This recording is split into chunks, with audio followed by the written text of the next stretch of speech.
Day 8 of the Diddy trial ended with a shocking twist. Prosecutors played a final, deeply buried audio recording, an unreleased tape of Prince. The courtroom was stunned. Diddy's top-tier legal team, Mark Agnifilo, Tenny Geragos, and Brian Steele, clearly didn't see this coming. From leaked testimonies to a potential case of arson, week 2 of the trial delivered bombshell after bombshell. Let's break it all down. First Diddy party I went to was at Prince's house. So you want to go to Prince's house to the Diddy party where Tyrese is performing and Demi Moore and Ashton Kutcher are swinging on swings. That is what's happening on the other side of the wall. And so the one thing that makes this party different than a Jamie Foxx party or any other celebrity party that wrangles a bunch of young women or guys or whatever too, is that Diddy didn't let you bring your security in the party. That is the one thing that I thought was odd because, you know, I came one time with my security and no other security other than Diddy's security is allowed to be inside the building. I mean, I saw Jay-Z and TD Jakes in there, every major celebrity you can think of who may or may not get along may be on the other side of that gate with no security. And so now as you see this unfold, my wonder is, well, why weren't people able to have their protection? Diddy once threw a freak-off party at Prince's house without Prince's consent. Prince, knowing Diddy's reputation, had secretly installed hidden cameras and recorded the entire event. He intended to use the footage to expose Diddy. On Thursday, prosecutors revealed an audio recording of Prince discussing his plan and admitting he feared Diddy would retaliate. All right, I'm going to roll the clip now. Here we go. Individuals who were allegedly paid for their silence. Prince mentioned specific amounts, $2 million to one person, $1.3 million to another, that perfectly matched financial records the prosecution had presented earlier in the trial. I've seen the payments, Prince stated. I've seen the NDAs they signed. This isn't just rich people behaving badly. It's systematic and calculated. The precision of Prince's knowledge suggested he had access to information that only an industry insider could know. As the recording continued, Prince's voice grew more somber. I'm making this recording because I'm afraid to speak out publicly. The power structure in this industry protects people like him. Nobody wants to believe what happens behind closed doors. The recording ended with words that sent chills through the courtroom. If anything happens to me, make sure this gets to the right people. This isn't just about protecting myself, it's about protecting everyone who hasn't been able to speak between Diddy. So Diddy was just eliminating his competition or anybody who got in his way. What a menace P. Diddy was. I feel blessed never having to encounter something as evil as him. All right, if you didn't know, now you know. There you have it. Before finishing her testimony, Cassie dropped another bombshell. She named Usher. She said Usher witnessed Diddy beating and threatening her, but did absolutely nothing. He stayed silent while Cassie screamed for help. Audio recordings where Cassie can be heard in distress were also played in court, leaving jurors visibly disturbed. Recording played in the courtroom today. I don't know in the courtroom if there was a reaction, but kind of give the context to that and what the reaction was. One of the things that the government keeps bringing up is that Cassie felt like she was being blackmailed by Combs, that he had videos of these drug-fueled sex parties known as freak-offs, and that he threatened to release those videos publicly, and that at one point he even showed them to people, and that this was to embarrass her, to silence her, and to force her to keep having freak-offs, that he hung it over her head. And in one shocking moment today, I was in the courtroom. They actually played audio of Cassie screaming at a man named Sujit. This was after she had learned that he might have actually seen one of those freak-off videos. But in that audio recording, that Cassie actually was the one who recorded herself talking to Sujit. In this recording, she is screaming at him, saying that she'll kill him or that she'll have someone else take care of him and kill him. And it's a different side of Cassie that really none of us have ever heard before. I definitely don't think it's the last time that we're going to hear that audio recording. I think at some point we'll see the defense or even the prosecution circle back to that. The overall vibe today in the courtroom is that Combs' defense team is struggling. There's a lot of stopping and starting because the prosecutors are constantly objecting to the evidence that they're trying to admit. The judge is even getting frustrated at one point, saying that we need to set ground rules. Richard says she wasn't alone in witnessing Sean Diddy Combs' abuse. During her second day of testimony in the music mogul's federal trial, the 41-year-old described an alleged 2010 incident of Combs punching then-girlfriend Cassie Ventura at a West Hollywood, California restaurant and said Usher was also a witness to the event. During her testimony May 19th per NBC News, which had a reporter in the courtroom, she said, quote, "Mr. Combs punched Cassie in the stomach.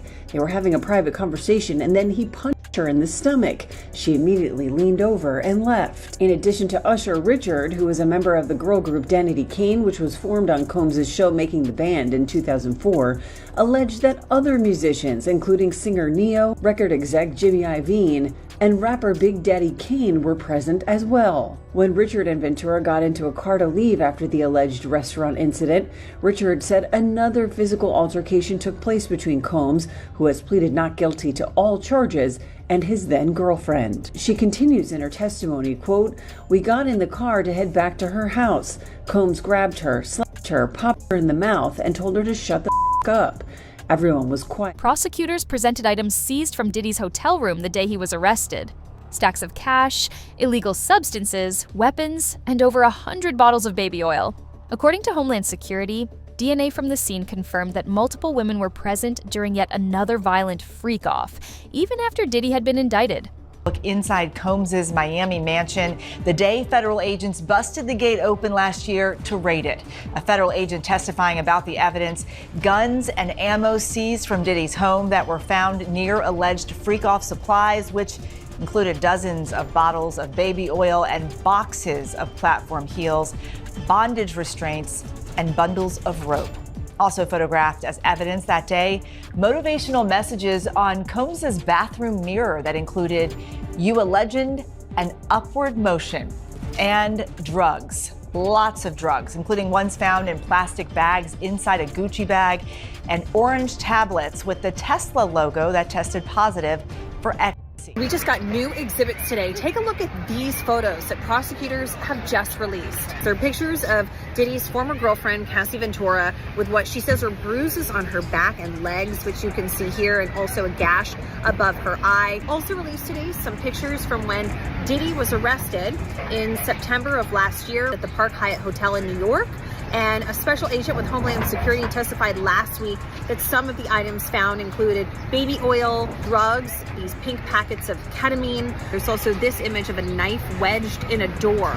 Now, Combs, we aren't sure if he's going to be taking a stand in his own defense, but he denies all of the allegations against him. But will all of these witnesses really prove the government's charges that he was running this criminal empire and that he's guilty? A male sex worker hired by Diddy to abuse Cassie testified in court.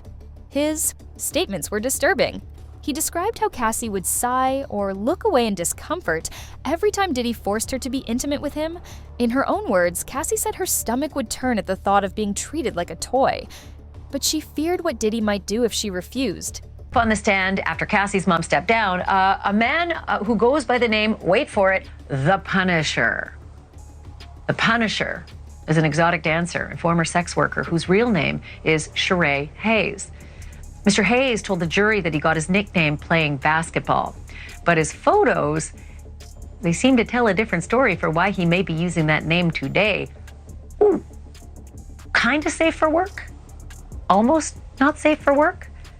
I wouldn't put it up at work, but that's the Punisher, y'all. Mr. Punisher testified that he was hired by Diddy and Cassie for 8 to 12 different times, things like episodes. And he was meant to create a sexy scene that would last for hours. He said that Diddy called all the shots in these episodes. He didn't call them freak-offs, but he described what we've heard as freak-offs. He never saw any cameras, he said. He didn't see any violence. And he said, although Cassie would sometimes wince or sigh at some of the sex directions that came from Diddy, he said it didn't seem as though Cassie was there against her will. Again, this is a prosecution witness, so that's kind of, that's on the fence there. He does certainly corroborate the freak-offs and what happened in the freak-offs, but that whole business about, to him, he wasn't sure if Cassie was into it or not, but he did hear that she winced and that she sighed as Diddy gave a lot of those directions.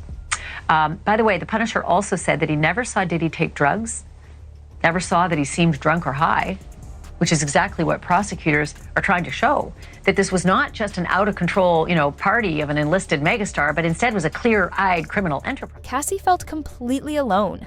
Diddy intentionally cut her off from everyone, even threatening her mother.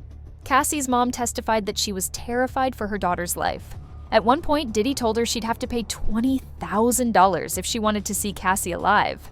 He didn't want the money, he just wanted to dominate and humiliate her family, making Cassie feel even more helpless. They brought in Cassie's mom. She was on the stand today as well.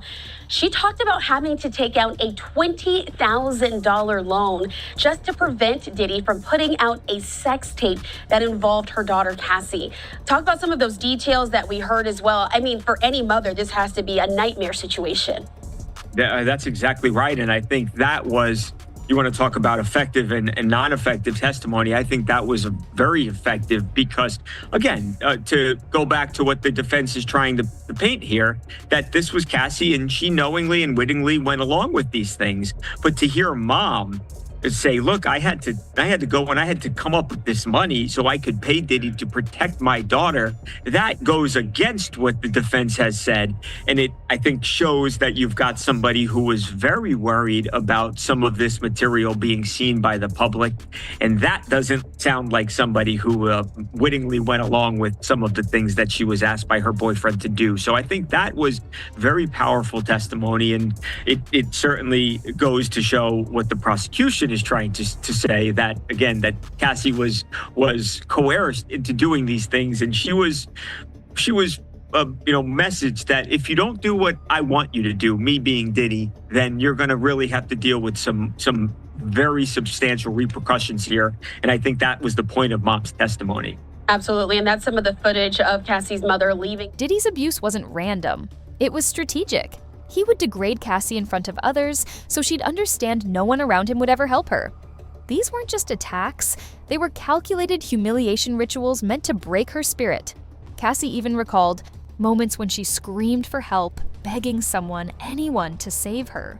But no one ever did. And so he would start to see all of these things take place. He was on direct describing an incident on a private plane between Sean and Cassie, in which he described Sean as holding up like a rocks glass, and heard Cassie then say, isn't someone seeing this? Talking about a beating that was taking place right there in the moment. Now, George eventually left because he said he was tired of hiding the domestic violence from everyone. So he's a former executive assistant to Combs, and he testified that he witnessed Combs be violent with Ventura while on that private jet in 2015. He did hear that glass break and saw Combs standing over Ventura. He told the jury that Ventura did scream, isn't anyone seeing this? So that's been some of the testimony. He has testified to several incidents of domestic violence that he saw at the hands of Sean Combs toward Cassie, and then also a name we've heard in this case, Gina. Julie, when Cassie was on the stand, as well as one of her friends, that was Carrie Morgan, she was saying that Gina was a real problem. George Kaplan was talking about some domestic violence that he witnessed toward Gina as well, a time when Sean was throwing apples really hard at Gina, and Gina was covering her face. Forensic psychologist Dr. Dawn Hughes testified in court, explaining the psychological trauma Cassie endured. She described how abuse in intimate relationships can entrap victims emotionally and psychologically. The jury was urged to consider how fear, manipulation, and trauma made it nearly impossible for Cassie to leave. In response, Diddy's team claimed he struggles with bipolar disorder and anger management issues. Did not interview Cassie, any victims in this case. She was providing general testimony about victims of domestic abuse, how they cope, what different levels of abuse there are, how do people recover from it, the trauma they experience, really what was taking place in regard to the back and forth, the cross as well as the direct, was a lot of attacking by defense counsel as to her credibility and her qualifications. We do have some testimony we can put up for you, though, on this when she was on the stand this morning. Let's go ahead and put that up, and I can tell you exactly a little bit more about it. So Hughes confirmed that she has never testified in the defense of a man accused of a sex crime. This was on the cross-examination. I don't evaluate offenders, is what she responded with. Hughes maintained that prosecutors have not discussed specifics of this case with her. This cross-examination was done by a man, an attorney named Mr. Bach. And you could tell, Judge Ashley, when he was doing his cross-examination, he is very skilled at cross-examining expert witnesses. He again brought up how much money she is being paid and how much she makes from really just being an expert witness in trials. So he was asking her. But something interesting came up was when Combs' defense team referenced his bipolar disorder. And that's really the first time that we're hearing that he might might actually have a diagnosed clinical condition. We know that he has talked about his temper, his mood swings. I mean, that's how he got his nickname, right? Puffy, because he huffs and he puffs. But it's no laughing matter. We know that he's capable of incredibly terrifying violence. Just take a look at that 2016 security footage of Cassie being brutally beaten by him. And so, now we're learning that perhaps he might have been on medication. He sought treatment, and he may have bipolar disorder. But mental illness doesn't excuse over a decade of abuse. Diddy's team had also tried to portray him as someone who just made bad choices under the influence. But there's no excuse for what he did to Cassie. Abuse that's systematic, that long-lasting, cannot be brushed off as a mistake. Well, you started to list it, Eva. The guns, the drugs, the freak-off supplies. And I think what was most striking, perhaps, for the jury to see was the proximity. There were the AR-15 style assault rifles right in the same shelving unit as the baby oil and the Astroglide and the platform heels and the lingerie. And then in another part of the house, there was the loaded .45 caliber handgun that was found in a red suitcase. All of this was being kept by Combs.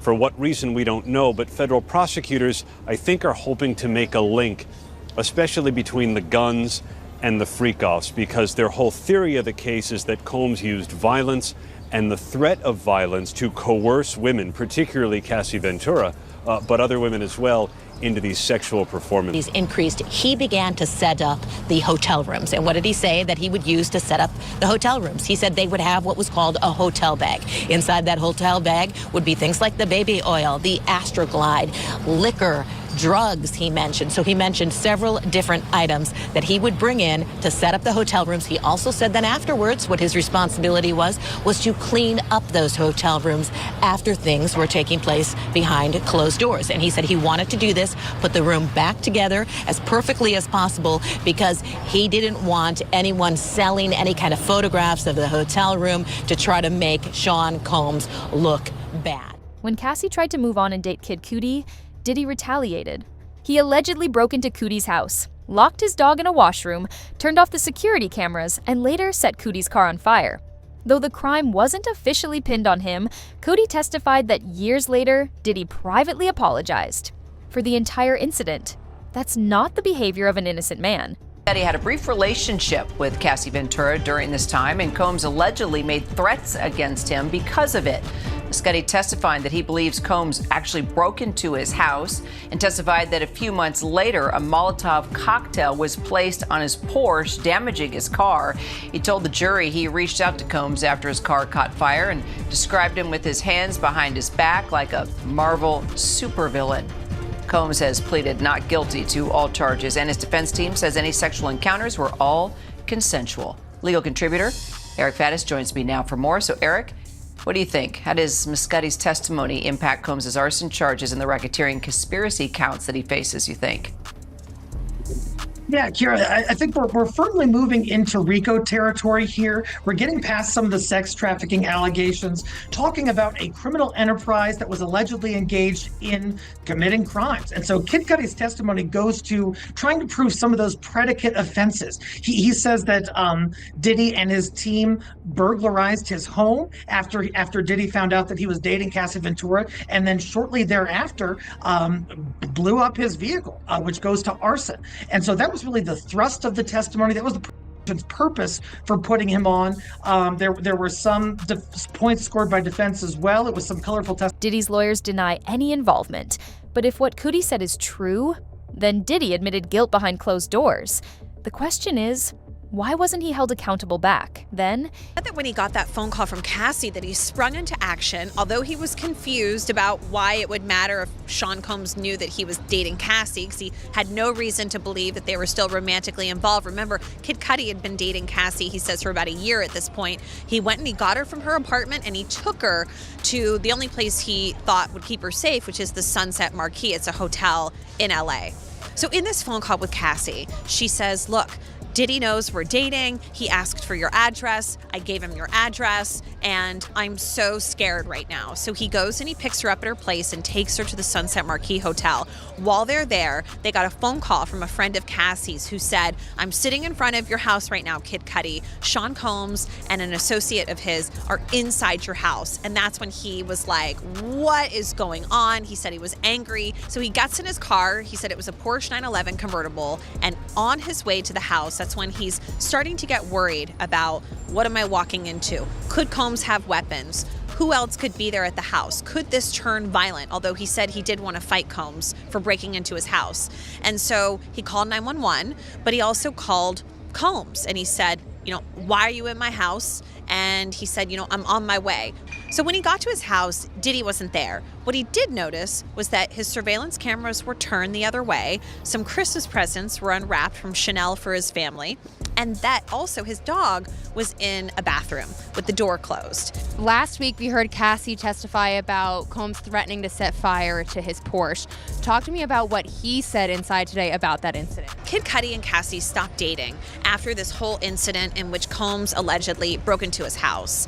So on this particular night, he's staying at an ex-girlfriend's house. And while he's there, early in the morning, he gets a call from his dog's babysitter who's house sitting for him and says, your car's on fire in the driveway. So he instructs her to call 911. The authorities and the fire department show up at his house, and then he calls a friend to go there and start taking pictures of his car. When he gets there, authorities are already at the scene, and what they find is something called a Molotov cocktail. That was a bottle with liquid in it and a rag that had been set on fire, and somebody had cut the roof of his convertible and dropped it inside.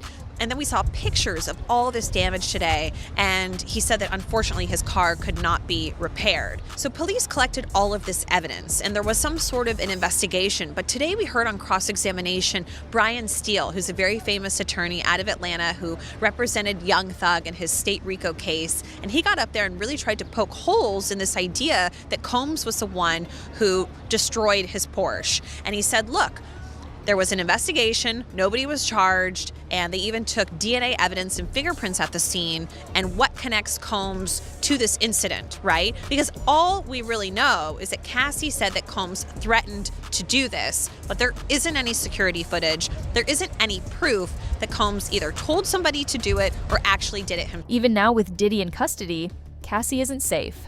Just days before the trial began, several witnesses began disappearing. In an interview with Piers Morgan, industry insider Big Homie CC claimed that people tied to the case were in danger and needed protection. My gut feeling of what's going to take place is, well, we're going to see a lot of strange things take place. Due to the fact that I know how this world works after working in the industry. And whenever these trials come about, the closer you get to the trial date, a lot of things start happening to remove people from the case that are going to strengthen the case for the prosecution. And I feel like we're watching that take place now with one of the male sex worker guys who provided tapes to the feds. He's disappeared.